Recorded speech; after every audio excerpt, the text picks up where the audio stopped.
तो इसी तरीके से यूज होते हैं ये। तो इससे इसे समझने से पहले, क्योंकि ये अलग है थोड़ा सा, इससे बेटर है नॉर्मल जो गैन होता है उसे समझना, उसे यूज करना ज़्यादा बेटर है, क्योंकि ये वर्टिकल फिबोनाची की तरह होता है।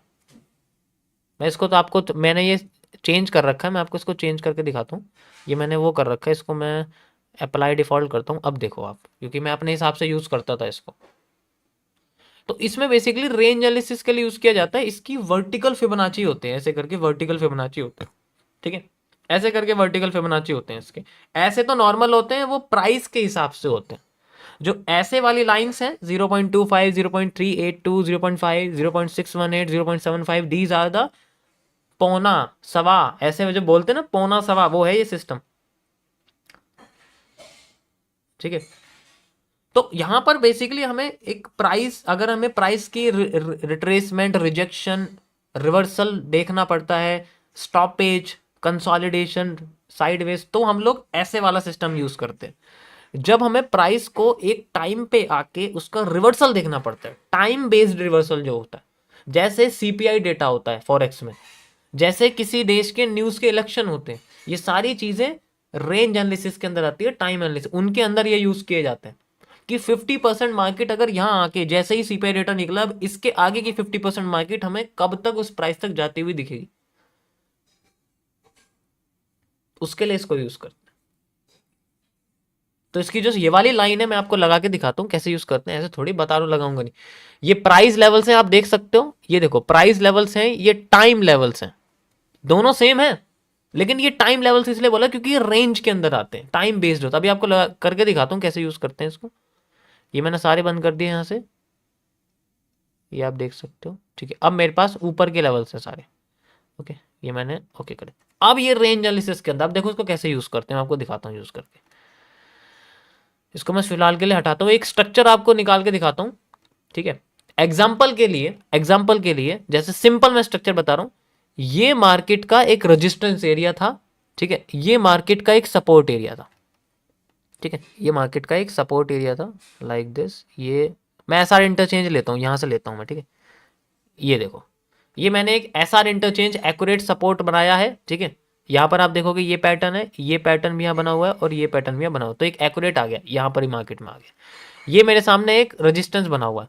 तो एग्जाम्पल के लिए मैं आपसे कहता हूँ कि मार्केट में मैं एक हिस्सा निकालता हूँ, जैसे कि यहाँ से लेके यहाँ तक का हिस्सा मैंने निकाला, ये मार्केट यहाँ तक आ गई, लो ये मार्केट मेरे पास यहाँ तक है, यहाँ से लेके यहाँ तक की मार्केट आ गई, ठीक है। उसके बाद फिर बाद में मार्केट का मैंने ये वाला हिस्सा निकाला, ये हिस्सा मैंने निकाल दिया, ठीक है, like this.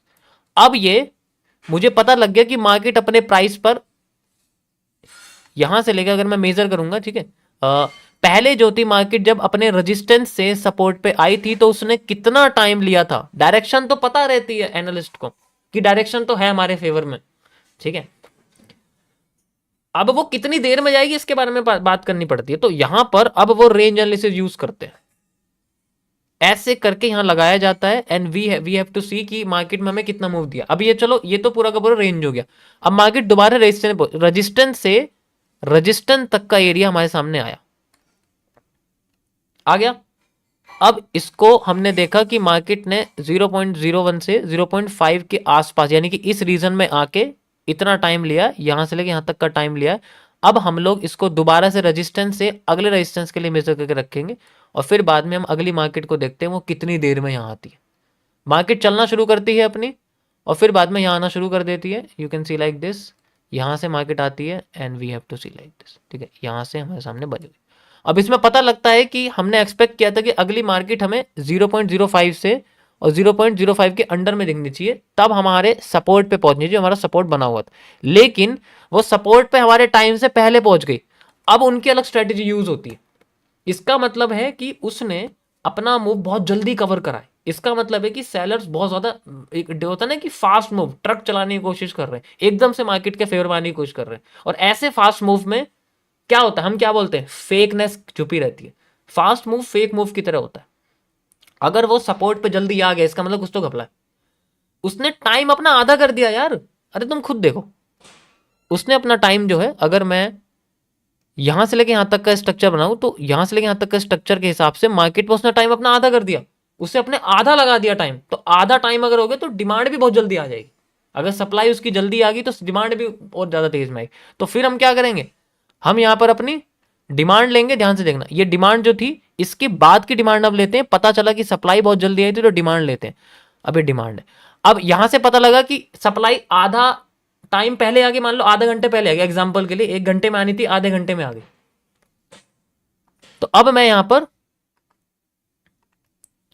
Range analysis use करूंगा, यहां से यहां तक की जो मेरी पूरी थी, ठीक है, सपोर्ट से सपोर्ट तक। अब मुझे सपोर्ट से सपोर्ट तक का एरिया देखना, सपोर्ट से सपोर्ट तक का।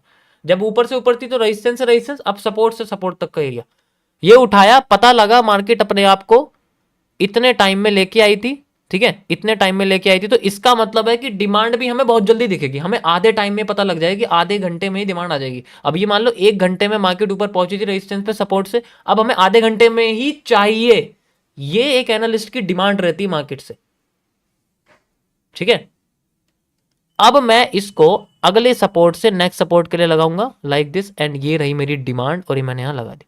पता लगा ये 4 गुना जल्दी आ गई। एक्सपेक्टेशन थी कि आधी आए, लेकिन ये फिर भी 4 गुना जल्दी आ गई।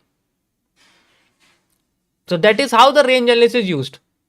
ऐसे हम लोग इसको यूज करते हैं कि अगर सप्लाई भी देखो पहले आ गई तो डिमांड भी पहले आ गई अपने मूव से। इस तरीके से यहां पर जो है ना रेंज एनालिसिस यूज किया जाता है। डायरेक्शन पता है, ठीक है, कोई दिक्कत नहीं है। टाइम भी पता होना चाहिए, क्योंकि टाइम के बेसिस पे भी यहां पर मेंटेलिटी ट्रेंड की चीज सीखी जाती है, ठीक है। ट्रेंड की जो चीज़ सीखी जाती है, मैंने कई सारी रेंज एनालिसिस के बेसिस पे ही जो जब मैं यहाँ पर टेस्टिंग कर रहा था, पता होगा आप लोगों को, तो वहाँ पर मैंने बहुत सारी यहाँ पर जो ट्रेड्स हैं वो रेंज एनालिसिस के बेसिस पे ली थी। डायरेक्शन पता थी, कब क्लोज करेगी, कब जाएगी, कैसे जाएगी, वो उस हिसाब से यूज़ करा था। ये सारी की सारी ट्रेड्स जो थी वो इसी के बेसिस पे, रेंज एनालिसिस के बेसिस पे थी, ये सारी की सारी जो आप देख रहे हो, ठीक है, उस टाइम पे। तो ऐसे हम लोग इसको यूज करते हैं। अब अगर मैं इसमें वो डाल दूंगा, मान लो ये थोड़ा कॉम्प्लेक्स हो जाएगा, अगर मैं इसमें जो है अपना फिबोनाची रिट्रेसमेंट डाल देता हूं, ये सारे प्राइस लेवल डाल देता हूं, तो अब मुझे इसकी रिट्रेसमेंट के बारे में पता लग जाए कि कब ये रुक रही है, कब ये जा रही है। वो एंट्रीज के लिए यूज किया जाता है कि मुझे अगर यहां पर लगता है कि मार्केट जल्दी चली जाएगी तो मुझे एंट्री भी जल्दी लेनी पड़ेगी। उसके लिए मैं प्राइस प्राइस एनालिसिस का यूज करूंगा, प्राइस एक्शन का यूज करूंगा। लेकिन जब मार्केट मेरे फेवर में जल्दी नहीं जा रही, धीरे धीरे जा रही, तो मैं रेंज एनालिसिस का यूज करके उसको टाइम से जाने दूंगा। फास्ट एग्जीक्यूशन में और स्लो एग्जीक्यूशन में ये होता है, इसलिए लार्जर टाइम फ्रेम्स में ट्रेड करने के लिए लोग बोलते हैं, ठीक है, इसलिए लोग लार्जर टाइम फ्रेम में ट्रेड करने के लिए बोलते हैं। क्यों बोलते हैं? क्योंकि डिसीजन मेकिंग बहुत आसान अच्छे से बन जाता है। समझ आया? That is how the gain box used.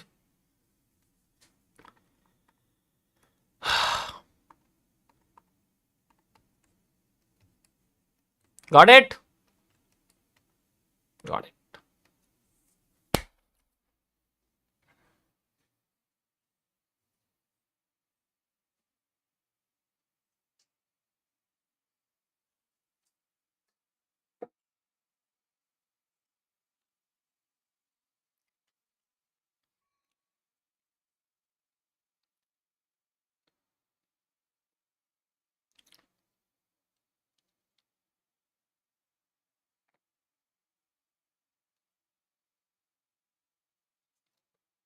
यहाँ कमीशन खा के बैठने, कमीशन खाने के लिए नहीं बैठा मैं यहाँ, ठीक है।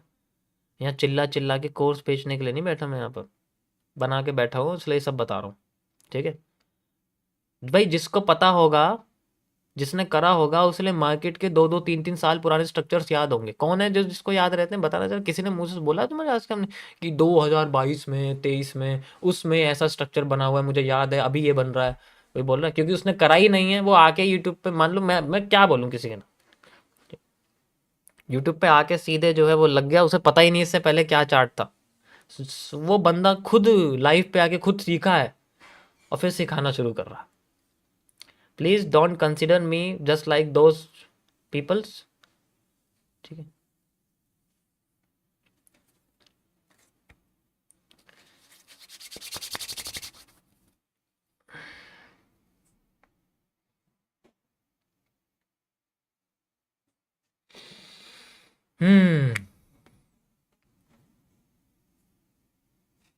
यहां पर उलझाया जा रहा है,